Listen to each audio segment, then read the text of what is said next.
দুবাইতে বাংলাদেশি ট্রাভেল এজেন্সির উদ্বোধন। ভ্রমণকে সহজ এবং ঝামেলামুক্ত করতে উন্নতমানের ট্রাভেল সেবা দেওয়ার লক্ষ্য নিয়ে সংযুক্ত আরব আমিরাতে দুবাই ডেরা নাইফে যাত্রা শুরু করেছে বাংলাদেশি প্রতিষ্ঠান আস্থা ট্রাভেল অ্যান্ড ট্যুরিজম এলএলসি।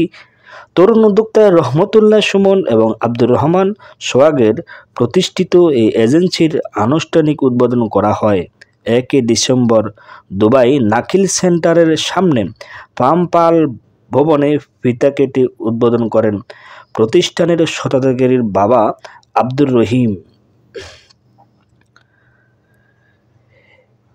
এ সময় প্রতিষ্ঠানের সিইও রহমতুল্লাহ সুমন বলেন, বাংলাদেশি প্রবাসীদের ভ্রমণকে সহজ এবং ঝামেলামুক্ত করার লক্ষ্যে আমরা কাজ করব।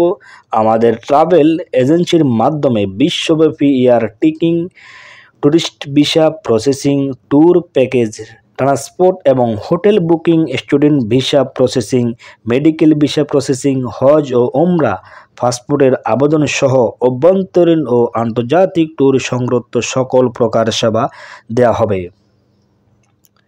উদ্বোধন অনুষ্ঠানে আগত প্রবাসীরা বলেন, এই উদ্যোগ প্রবাসী বাংলাদেশের জন্য একটি গুরুত্বপূর্ণ পদক্ষেপ যা ভ্রমণকে আরও সহজ এবং ঝামেলামুক্ত করবে।